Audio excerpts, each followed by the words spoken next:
الله أكبر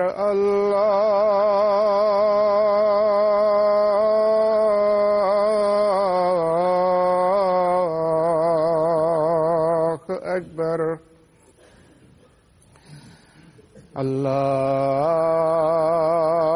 الله أكبر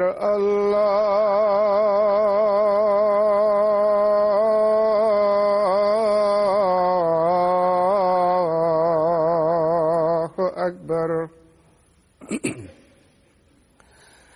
أشهد أن لا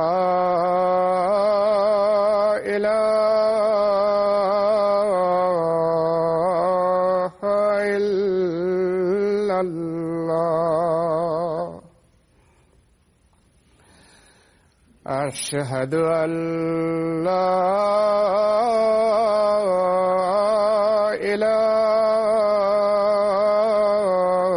إله إلا الله أشهد أن محمدًا رسول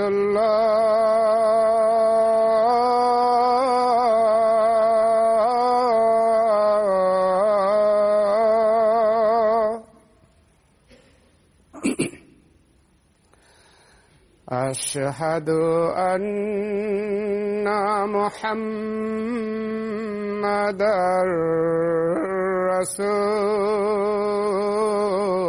رسول الله حي على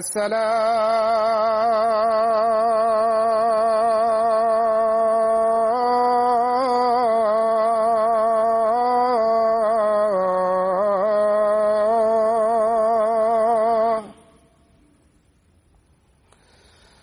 حي على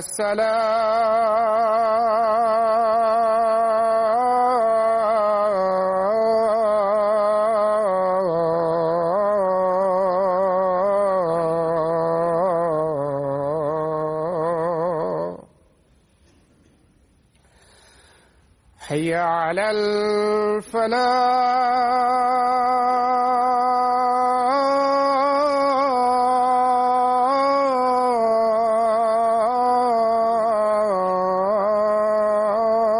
الفلاح حي على الفلاح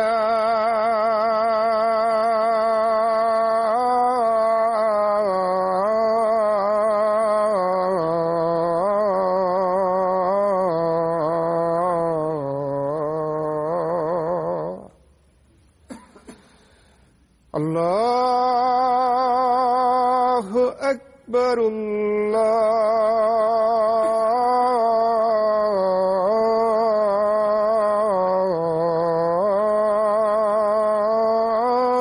الله أكبر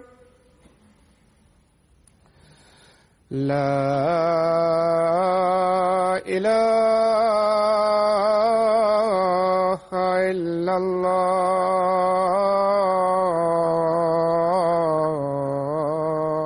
الله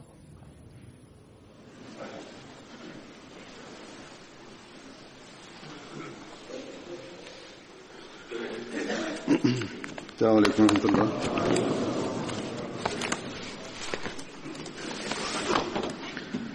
أشهد أن لا إله إلا الله وحده لا شريك له وأشهد أن محمدًا عبده ورسوله أما بعد فأعوذ بالله من الشيطان الرجيم بسم الله الرحمن الرحيم الحمد لله رب العالمين الرحمن الرحيم مالك يوم الدين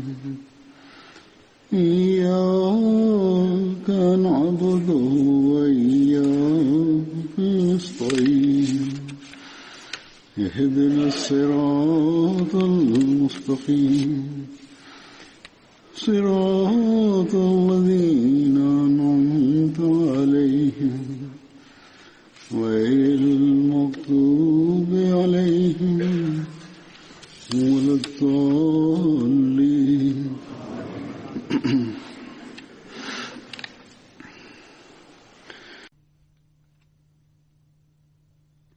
Bismillahirrahmanirrahim. Halifa mtukufu ayyadahullah taala bin Nasr Aziz anasema, leo nilikuwa nafikiria kwanza nitaeleza kuhusu maisha ya masahaba wa mtume sallallahu alaihi wasallam, na baadaye nitaeleza kuhusu Mirza Anas Ahmad Sahib ambaye amefariki hivi karibuni. Lakini jinsi watu walioniandikia barua kuhusu yeye, kwa kuona barua kiasi hiki za watu, nikaona kwamba ni vyema nieleze kuhusu Mirza Anas Ahmad. Mirza Anas Ahmad alikuwa mtoto mkubwa wa halifa watatu. Hivi karibuni katika umri wa miaka 81 katika Rabwa amefariki, na lillahi wa inna ilaihi rajiun.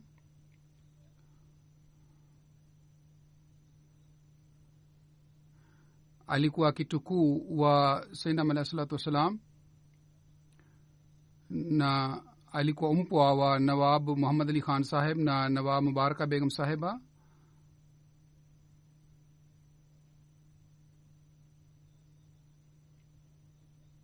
Huyu alikuwa shemeji yangu, alikuwa kazani yangu. Yeye alisoma katika Qadian, baadaye alisoma katika Rabwa katika Punjab University. Alihitimu masomo yake, baadaye alifanya kazi katika college kwa muda fulani. Baadaye alikuja hapa Uingereza katika University ya Oxford. Kule alifanya degree.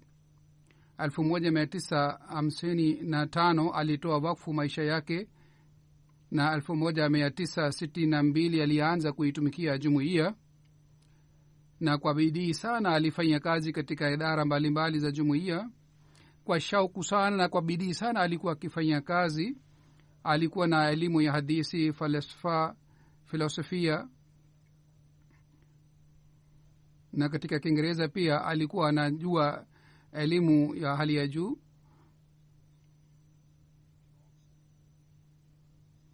Na alikuwa na shauku sana ya kusoma hadith, na yeye alipata masomo kutoka kwa Mirza Khurshid Ahmad Saheb, na alikuwa ameweka vitabu wingi wa hadith kwa sababu alikuwa na shauku sana ya kusoma vitabu ya hadithi. Mwanafunzi yeyote alipokuwa akija kwake, yeye alikuwa akimwelekeza vizuri, na alikuwa ameweka vitabu wingi vya hadithi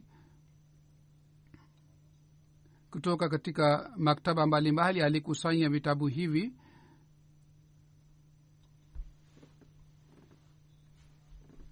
Wakati alipotoa wakfu maisha yake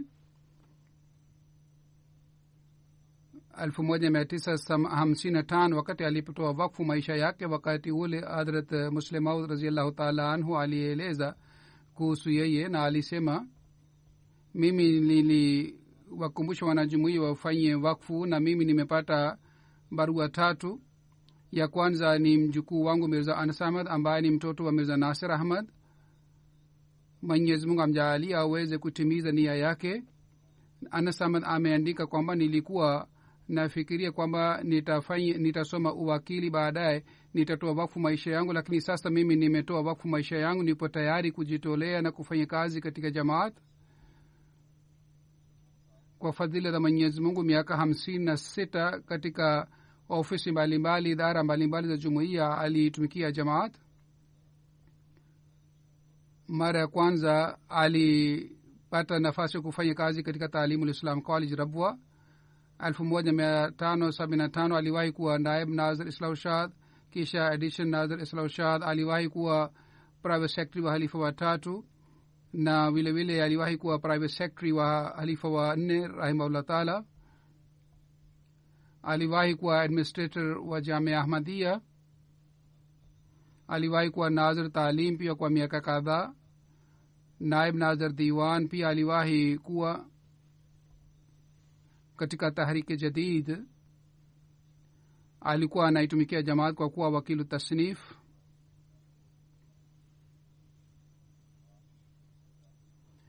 March 1999 aliteuliwa kuwa wakilul ishaat. kabla ya hapo alikuwa wakilu tasnif.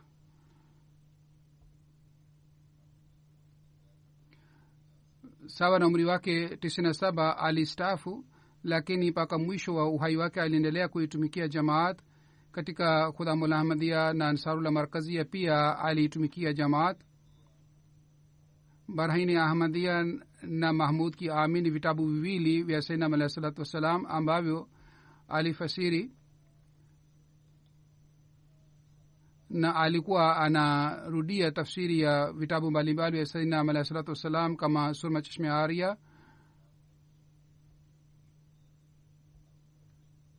jumuiya ilianzisha shule chini ya Nasser Foundation. aliwahi kuwa chairman wa shule hizi.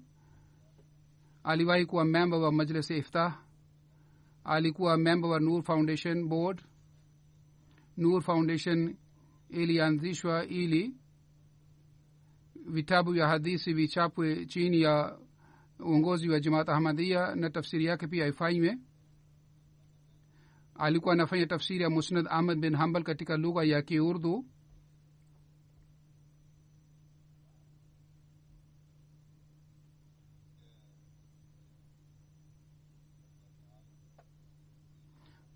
wakati nchi ya Pakistan ilipopatikana, wakati yule Hazrat Muslim Maud radhiyallahu ta'ala anhu ameeleza tukio moja.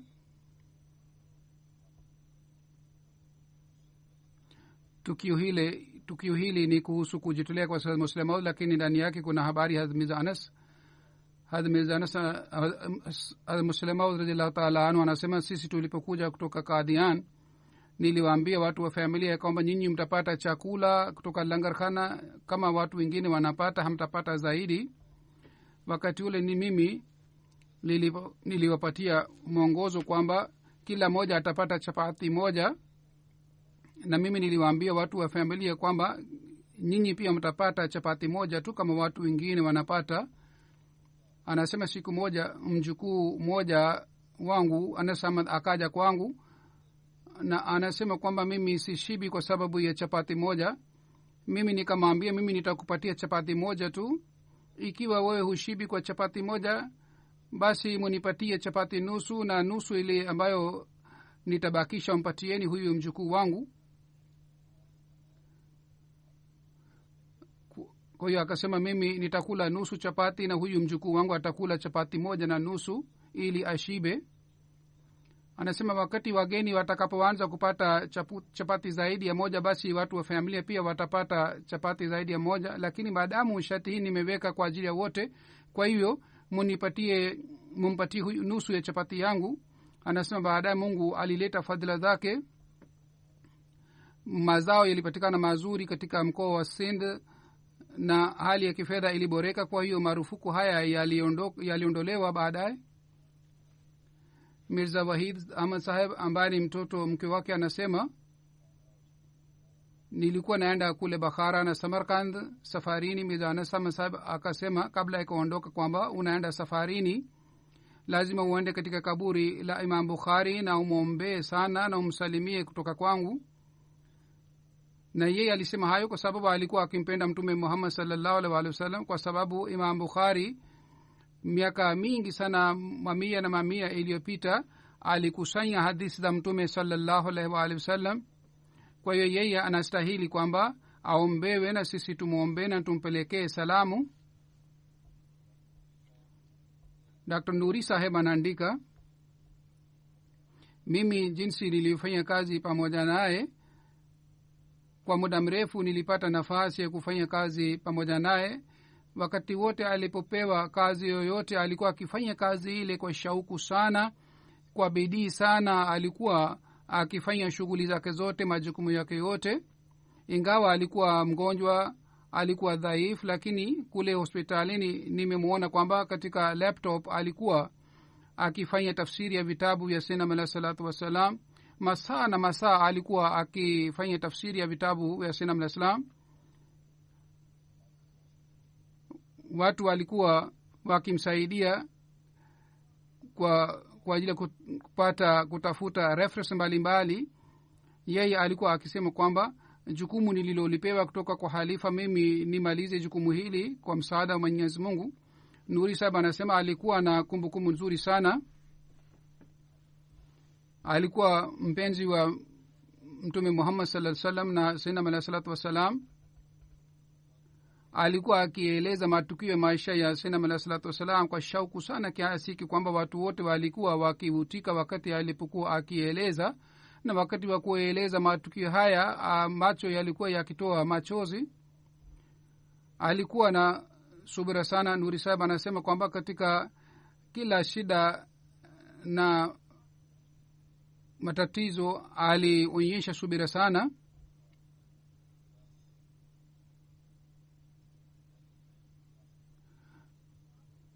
Alikuwa hawezi kuchukua kikombe cha chai kwa sababu ya kuwa mdhaifu, lakini yeye alikuwa akifanya bidii afanye kazi zake zote mwenyewe bila kumsumbua mtu mwingine.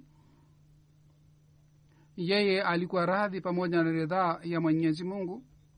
Nuri Sahib anasema kila mmoja aliyekuja kumwona alikuwa akikutana naye kwa bashasha sana. Hii ilikuwa hulka yake nzuri. Kabla alipokuwa hajalazwa hospitalini, alikuja kukutana nami. Alikuwa anaumwa sana, lakini akaniambia kwa kufanya tabasamu kwamba mimi naona kwamba mwisho wangu umekuja karibu na mimi naenda kumwona Mungu wangu. Kisha Nuri Sahib kuhusu shukrani yake anaandika, alikuwa na sifa ya kuwashukuru wengine sana. Safari 2 alinifanyia ihsani na akasema kwamba umenipatia matibabu, mimi nakushukuru sana, na mimi sitaweza kukushukuru jinsi ulionitibu. Nuri Sahib anasema yeye akanipatia dairi ya halifa watatu, ambamo halifa watatu aliandika ndoto zake. Hivi ndivyo alinipatia koti ya halifa watatu. Hivi ndivyo pamoja na watu wote wa hospitali alikuwa akiwatendea vizuri, na alikuwa akikutana nao kwa bashasha sana. Nuri Sahib anasema mimi nimeona maktaba yake. Hazur anasema hata mimi pia nimeona maktaba yake. Maktaba yake ilikuwa imejaa na vitabu, hata mpaka paa la maktaba alikuwa ameweka vitabu mbalimbali ya mada mbalimbali, na alisema amesoma vitabu hivi vyote ambavyo vipo katika maktaba. Binti wa Hazrat Mir Daud Ahmad Sahib anasema kwa kusikia kifo chake nimeanza kukumbuka kuhusu maisha yake na kumbukumbu ya maisha yake, na mimi nikakumbuka halifa watatu. Anasema ilikuwa harusi ya binti yangu. Mimi nilipokwenda katika marki kule, nilimkuta Bai Anas alikuwepo pale. Nilishangaa kwa nini amekuja mapema sana. Kwa kuniona yeye akasema kwamba mimi nilikuwa nakumbuka sana baba yako, yani Mir Daud Ahmad Sahib, kwa mimi nilikuja mapema, na baada ya kuja hapa nilikuwa na kuombea. Mpwa wake Amir Ahmad anaandika katika faraja na dhiki alikuwa akitupendea sana, alikuwa akitupenda sana, na yeye alikuwa akitusamehe kama tulikuwa tukikosea. Hata yeye alikuwa akihisi kwamba mtu amepata shida kwa sababu ya nasaha yangu, yeye alikuwa akimwomba radhi. Ikiwa alikuwa akisema kwamba ikiwa umepata shida kwa sababu ya nasaha yangu, mimi nakuomba radhi. Mwendiruddin Shama Sahib anasema mimi niliwahi kukaa naye mara kwa mara, na nilimkuta alikuwa mtu mpole sana, ingawa alikuwa mkubwa sana kuliko mimi, lakini yeye hakujali kwamba yeye ni mkubwa au yeye ni mtaalamu zaidi kuliko mimi, bali alikuwa akikutana nami kwa unyenyekevu sana. Mwendiruddin Sahib anasema tangu nimepata nafasi ya kufanya kazi pamoja na Mia Saheb katika tasnif, nilimkuta alikuwa mwenye kusaidia sana na mwenye kunihurumia sana, na yeyote kazi yoyote alipopewa alifanya kazi ili kwa bidii sana, na alikuwa akisema kwamba unipatie kazi zaidi ili katika ugonjwa nifanye kazi zaidi. Alikuwa mtiifu wa uhalifa wa hali ya juu. Wakati wote tulipozungumza kuhusu halifa alikuwa akisema kwamba umpelekee halifa salamu yangu. Kwa hiyo Huzur anasema alikuwa akinitumia salamu zake. Alikuwa akifikiria kila wakati isije halifa mtukufu anikasirikie. Shamsahib anasema kwamba alikuwa mgonjwa, lakini wakati wote nilipompatia kazi yoyote kwa furaha sana alikuwa akimaliza ile kazi ambayo alikuwa akipewa. Amefanya kazi nzuri sana katika tafsiri ya vitabu vya Sayyidina Alayhi salatu wassalam. Amefanya tafsiri ya sehemu kadhaa ya Barahini Ahmadiyya na tafsiri yake ni nzuri sana.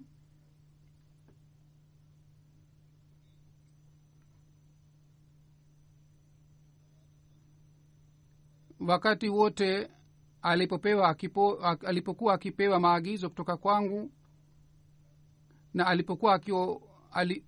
alipokuwa akiombwa atume ushauri wake, basi alikuwa akituma ushauri mzuri sana kila wakati.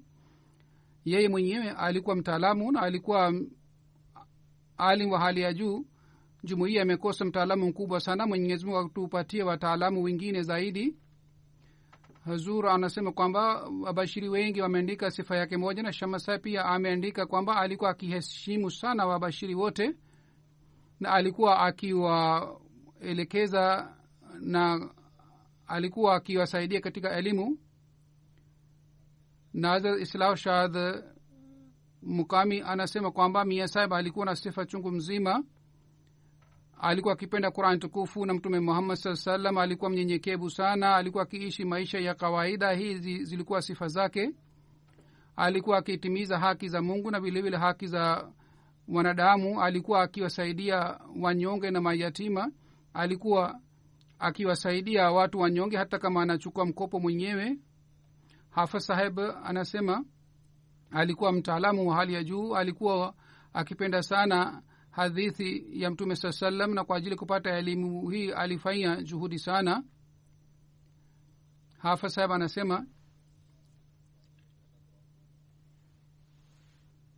yeye mwenyewe aliniambia kwamba wakati alipokuwa anasoma katika kidato cha 4 alimaliza vitabu vya Sayyidina Alayhi salatu wassalam. Hazur anasema yeye aliniambia na aliniandikia katika barua yake moja kwamba mara ya kwanza nilisoma vitabu vya Sayyidina Alayhi salatu wassalam wakati umri wangu ulikuwa miaka 15-16. Alikuwa mpenzi wa Mtume Muhammad sallallahu alaihi wasallam. Hafidh Sahib anasema kwa sababu ya hii alikuwa akipenda sana hadithi ya Mtume sallallahu alaihi wasallam, kwa sababu alikuwa mpenzi wa Mtume Muhammad sallallahu alaihi wasallam. Kwa kusoma vitabu hivi vya hadithi alipata elimu ya Kiarabu kiasi hiki kwamba alikuwa akisoma vitabu katika lugha ya Kiarabu. Baada ya matric alisoma Bukhari kutoka kwa Hakim Khurshid Saheb. Hazur anasema wakati alipokuwa katika college kama ni mwalimu, kabla ya kwenda college alikuwa akimwendea Hakim Khurshid Saheb na alikuwa akisoma hadithi kutoka kwake, na baada ya kusoma hadithi alikuwa akienda college kwa ajili ya kuwasomesha wanafunzi.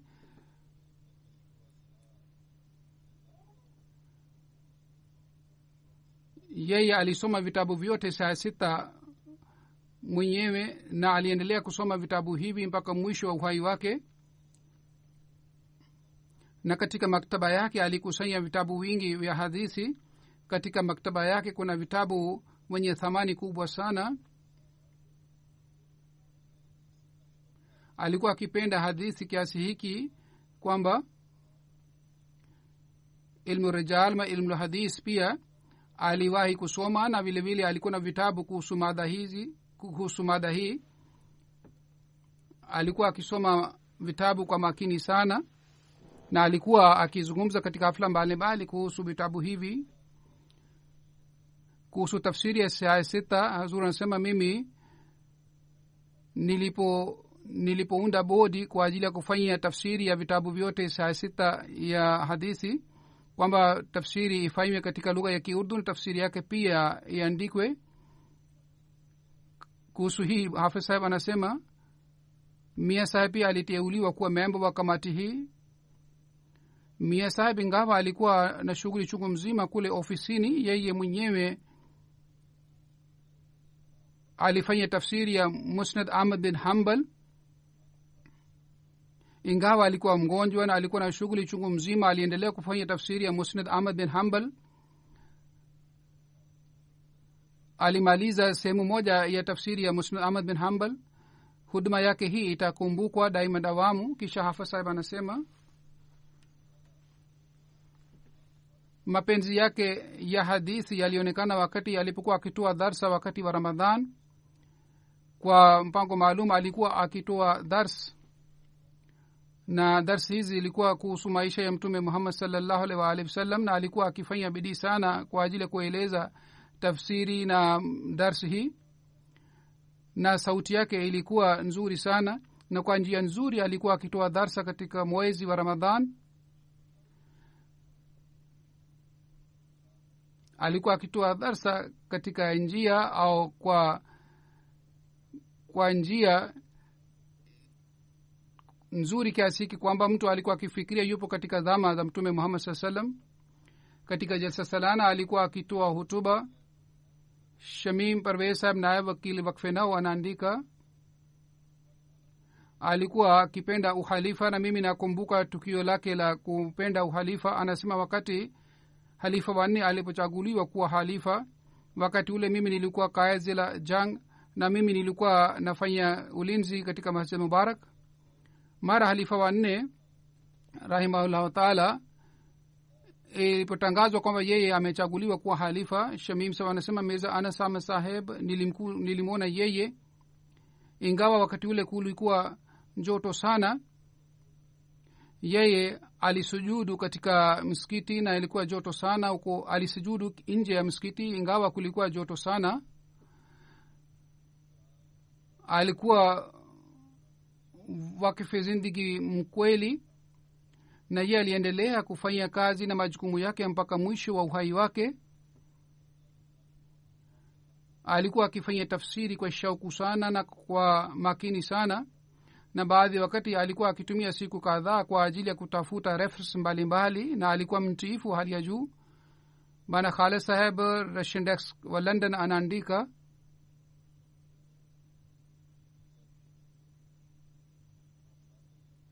wakati wote mimi napofikiria kuhusu Mia saheb naona kwamba maisha yake yalikuwa sawa na kauli ya Mtume Muhammad sallallahu alaihi wasallam isemayo utlubul ilma min almahdi ila allahdi. Yeye alikuwa akifanya bidii sana ya kupata elimu.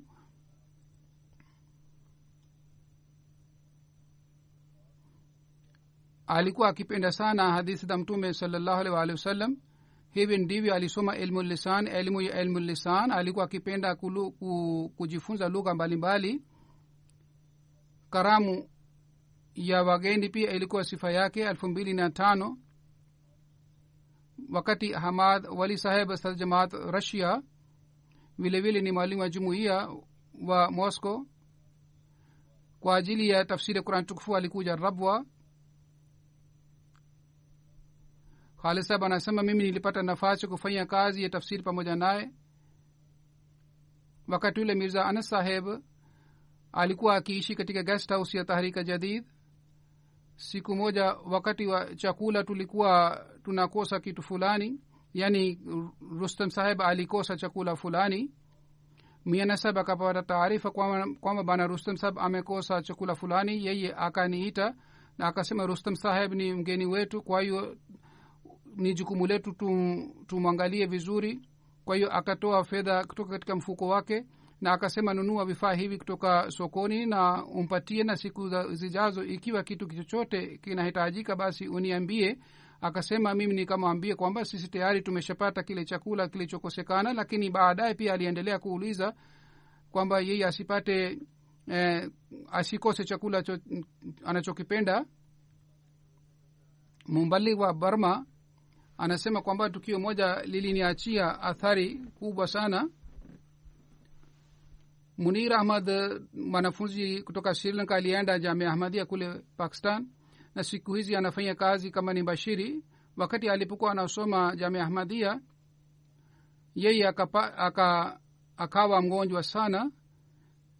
Mia Saheb kila siku alikuwa akija katika hostel kwa ajili ya kumwangalia kama yule mwanafunzi ni jamaa yake. Wakati yule Mia Saheb alikuwa administrator, lakini alikuwa akija kila siku kumuona yule mwanafunzi ambaye alikuwa anaugua. Shamshad Saheb Bashiri anasema kwamba alikuwa akifanya bidii sana wa kufanya kazi na alikuwa na shauku sana ya kusoma vitabu, na alikuwa akiwasihi wabashiri wao pia wasome vitabu, na alikuwa akiweka vitabu wingi huko ofisini. Alikuwa akiongea na wabashiri kuhusu vitabu mbalimbali. Shahid Mahbub Saheb Bashiri wa Ghana anaandika, nimepata nafasi ya kufanya kazi pamoja na Mia Saheb miaka 12. Mimi nimejifunza mambo mengi sana kutoka kwa marehemu Mia Saheb. Alikuwa akimpenda Sayyidina alayhi salatu wassalam na ukhalifa. Kwa kusikia jina la Sayyidina alayhi salatu wassalam alikuwa akianza kulia. Alifanya tafsiri ya vitabu mbalimbali. Alifanya tafsiri ya Surma Chashme Arya na Mahmud ki Amin, na alikuwa akinikalisha pamoja naye ofisini kwake, na baadhi wakati alikuwa akiniita nyumbani kwake kwa ajili ya tafsiri ya vitabu. Yeye hakuchukua likizo hata siku moja, na alikuwa akifanya kazi mpaka jioni. Alikuwa akijishughulisha katika kazi ya tafsiri, lakini alikuwa akinipatia karamu kwa sababu nilikuwa nikienda nyumbani kwake.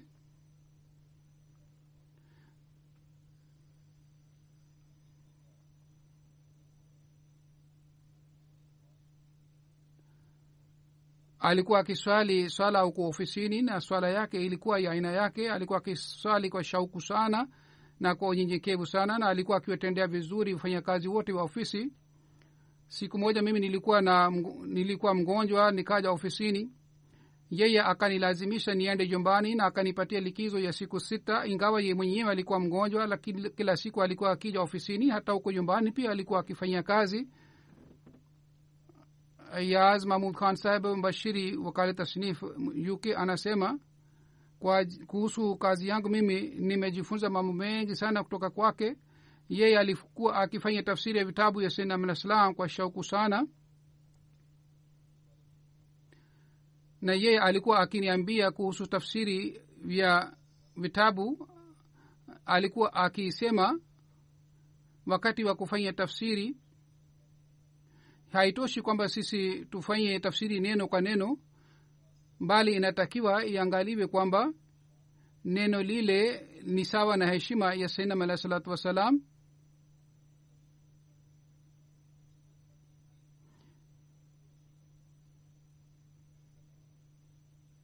Inatakiwa ifanywe tafsiri ambayo ni sawa na heshima ya Sayyidina alayhi salatu wasalam. Na alikuwa akifanya tafsiri hata katika hali yake ya ugonjwa.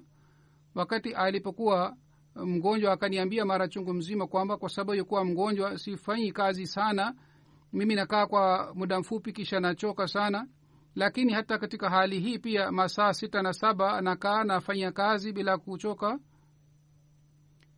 Hazur anasema kwamba mimi nimemuona alikuwa akifanya kazi masaa hata mpaka masaa 15. Ayasa anasema tulipokwenda Rabwa, Mia Saheb pia alitufundisha. Wakati ule alikuwa akituambia, hata baadaye pia nilikuwa nikiongea naye, alikuwa akisema kwamba nyinyi musome vitabu na muwe na tabia ya kusoma vitabu ya kila aina. Msisome vitabu ya dini tu peke yake, bali musome filosofia, literature, novel. Kwa kusoma vitabu hivi mtu anajifunza lugha na vile vile anaongeza elimu yake. Alikuwa akisema kwamba jambo hili ni muhimu sana kwa ajili yetu kwa sababu sisi tunafanya kazi ya tafsiri. Anasema safari fulani nilimuuliza kuhusu tafsiri ya neno fulani. Nikamuuliza sawa na maoni yake, unaonaje tafsiri yake ni nini? Mia sahib akaanza kufikiria na akaniambia baadaye maneno kama mawili matatu. Nikamwambia Chozafullah Khan saheb amefanya tafsiri ya neno hili katika lugha ya Kiingereza hivi, na yeye akafurahi sana kwa kusikia hii na akasema hii ndiyo ni tafsiri yake sahihi. Yeye akasema kwa mapenzi sana kuhusu Chaudhry saheb kwamba alikuwa akijua lugha ya Kiingereza vizuri sana, kwa hiyo utumie tafsiri yake. Ayasema anasema mimi nimemwona kila wakati kwamba Mia saheb alikuwa na imani hii kwamba akili yake na elimu yake si kitu chochote mbele ya halifa.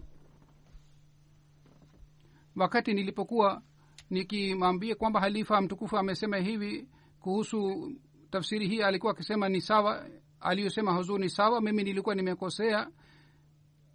Kwa hiyo yeye alinipatia mafundisho haya kwamba yoyote anayosema halifa ni sahihi, sisi tunayosema si sahihi. Kwa hiyo tunatakiwa tufuate mwelekeo wa halifa. Sheikh Nasir saheb anafanya kazi katika Russian desk.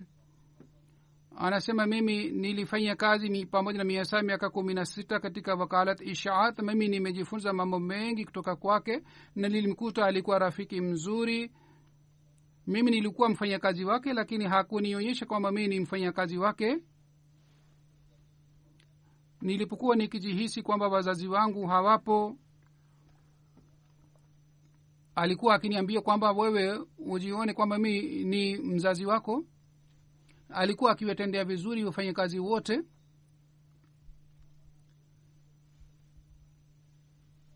Nilipokuwa nikikosea na alipokuwa akinipatia adhabu, hata kama ni adhabu ndogo, baadaye alikuwa akiniomba kwamba nimsamehe, na mimi nilikuwa nikimwambia hata mimi sikumbuki kwamba ulinikasirikia. Na alipokuwa akipata hasira alikuwa akikaa kimya, tulikuwa tukijua kwamba ana hasira, lakini baada ya muda mfupi alikuwa akinipigia simu, alikuwa akitupigia simu, na alikuwa hapati hasira kwa muda mrefu. Wakati wote alipokuwa akipewa jukumu lolote kutoka kwa halifa, alikuwa akifanya meeting pamoja na wafanyakazi, na alikuwa akiweka mwelekeo, na kazi ambayo ilikuwa ngumu sana alikuwa akichukua yeye, alikuwa akifanya yeye mwenyewe. Na alikuwa mgonjwa, hata kama ni nyumbani alikuwa akimaliza kazi ile. Alipokuwa akisikia kwamba ni ngumu kwake kuja ofisini, basi alikuwa akiwaita wafanyakazi nyumbani kwake, na kule alikuwa akifanya kazi. Alikuwa hana fikira ya kuchukua likizo. Mara chungu mzima alikuwa akija ofisini kwa kukaa katika baiskeli. Mahmud Mujib saheb karkun mfanyakazi wa Ishaat anasema nimepata nafasi ya kufanya kazi pamoja na Mia saheb. Alikuwa akipenda sana uhalifa.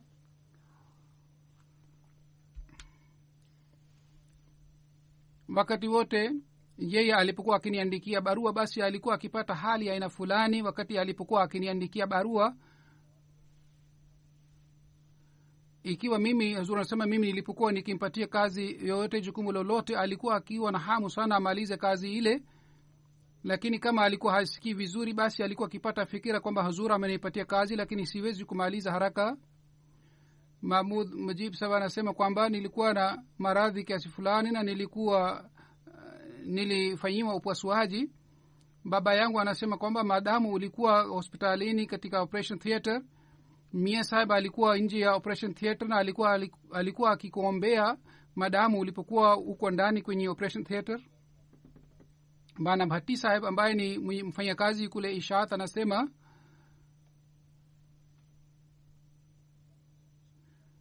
mimi nimefanya kazi pamoja naye tangu 1995 mpaka mwisho wake. Alikuwa akiongea na wafanyakazi kwa heshima sana. Alipokuwa akituita kwa ajili ya shughuli fulani, alikuwa akisema kwamba ukae kwenye juu ya kiti, baadaye tutaongea. Wakati alipokuwa akitukashirikia, mara baada ya kukasirika, alikuwa akitutendea vizuri sana. Hata baadhi wakati alikuwa akituomba radhi na msamaha. Anasema siku moja Mia sahib akaniambia kwamba nifanye kazi fulani, lakini mimi nikakataa. Nikasema mimi sitafanya kazi ile ambayo unatuambia. Mimi nilikuwa nimekosea, lakini yeye akanisamehe na akasema hutakiwi useme hivi au unipatie majibu hivi. Anasema mimi kwa sababu ya maradhi ya magoti ndiko sifiki hospitalini ofisini, na nilipokuwa nikichelewa basi ilikuwa inahesabiwa kama mimi sikuja ofisini. Mia saheb akamwomba wakili ala saheb kwamba huyu kwa sababu ni mgonjwa hawezi kuja mapema, kwa hivyo umsihisabu kama yeye haji ofisini. Alikuwa akiwaangalia sana wanafunzi mayatima na wajane, na alikuwa akiwasaidia hawa wanyonge wote. Esanullah saheb ambaye ni mbashiri wa Ghana anasema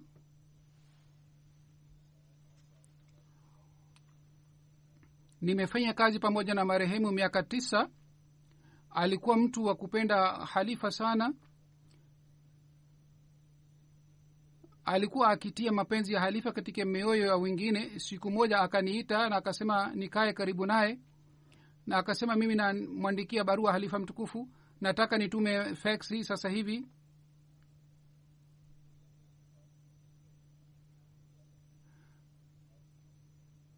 Aliandika maneno ya halifa watano na aliendelea kusoma maneno haya kwa muda fulani, na baadaye aliendelea kuzungumza kuhusu mambo mengine kuhusu mapenzi ya halifa. Yeye alikuwa hapendi kwamba mtu asimame mbele yake, bali alikuwa akiwakalisha. Alikuwa mgonjwa, lakini bashasha ilikuwa inapatikana usoni mwake. Ikiwa alikuwa anamkashirikia mtu, basi alikuwa akimwomba msamaha. Kukasirika kwake ilikuwa hii kwamba alikuwa akisema maneno kwa sauti ya juu kidogo, si zaidi ya hii.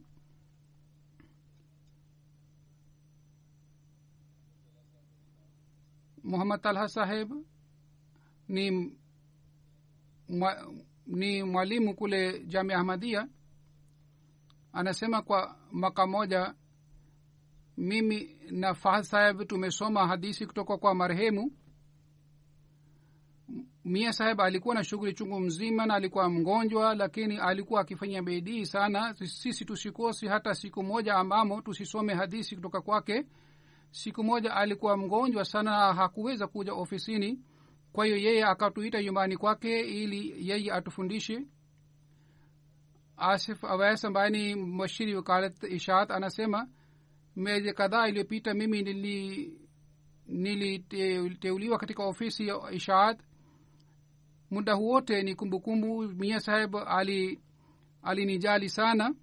Yeye alikuwa mkubwa miaka 55 kuliko mimi, lakini kwa hulka zake ilionekana kwamba tofauti hii ni tofauti ya jina tu. Yeye alikuwa akitutendea vizuri na alikuwa akituheshimu sana. Nilipewa jukumu kwamba yeye alikuwa akisema kwamba mimi nimepewa jukumu la kufanya tafsiri ya Musnad Ahmad bin Hanbal. Yeye alikuwa mgonjwa, lakini alikuwa akifanya kazi kwa bidii sana. Muhammad Kashif, mwanafunzi wa Jamia Ahmadiyya Rabwa, anasema kuhusu makala yangu ambayo ilikuwa kuhusu private secretarian wa mahalifa. Nilimwendea marehemu mara kwa mara. Kila mara nilipoenda kwake akanipatia nafasi na muda wake, na akanipatia interview yake. Siku moja akasema kwa kulia kwamba juhudi ya mtu si kitu chochote. Hii ni muhtasari wa maisha yangu. Yote tunayapata ni fadhila za Mwenyezi Mungu na vile vile ni baraka ya halifa. Kutoka Rabwa Asif Ahmad Zafar sahib anasema kabla ya kufariki marehemu alikuwa amelazwa hospitalini Tahir Institute. alikuwa amepewa mask ya oxygen. Nikajitambulisha na akatoa ile mask na akaanza kuzungumza nami. Nikasema miesa Mungu ataleta fadhila zake na utapona. Akasema kuitwa kwa mwenyezi mungu pia ni dalili ya fadhila za mwenyezi mungu. Kwa kusikia hii mimi nilishangaa sana kwamba katika hali hii ambamo ana maumivu sana, ni mgonjwa sana, lakini yeye haogopi kifo chake. Kuhusu mapenzi yake na uhalifa watu wengi wameandika, na yoyote walisema ni kweli. Hata yeye alikuwa akipenda khalifa zaidi kuliko maneno haya walioandika watu. Kutoka katika kila amali yake, kitendo chake na kwa mwenendo wake amethibitisha alikuwa mtiifu wa uhalifa. Wakati halifa wa 4 aliponiteua kuwa Naziri Ala na Amir Muqami, wakati ule pia yeye kwa sababu ya utii wa uhalifa alinitii vizuri sana na aliniheshimu sana, ingawa nilikuwa mdogo miaka 14 kutoka kwake. Hata wakati huo pia alinitii vizuri sana.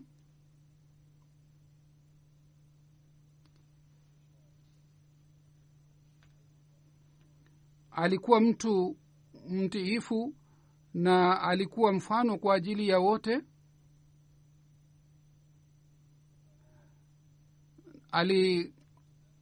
Alikuwa mtiifu hali ya juu. Mwenyezi Mungu amrehemu na mghofirie.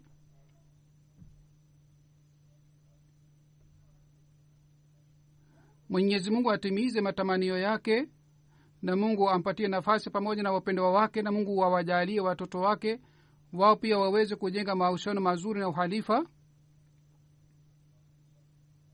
Wakati Mirza Ghulam Ahmad Sahib alipofariki, wakati ule Mirza Anas Sahib aliona ndoto, na mimi nilieleza ndoto yake katika hutuba. Alisema, nimeona katika ndoto kwamba wakati Mia Sahib alipofariki,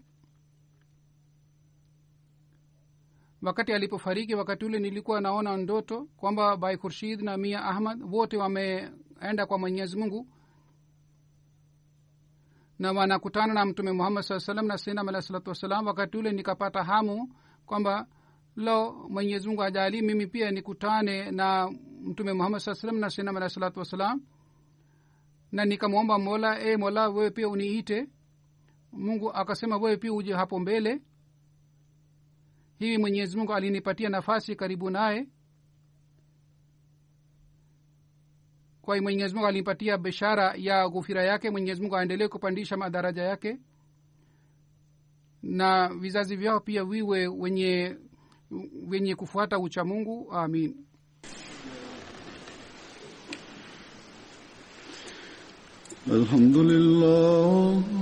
Alhamdulillah nahmaduhu wa nasta'inuhu wa nastaghfiruhu wa nu'minu bihi wa natawakkalu alayhi wa na'udhu billahi min shururi anfusina wa min sayyiati a'malina.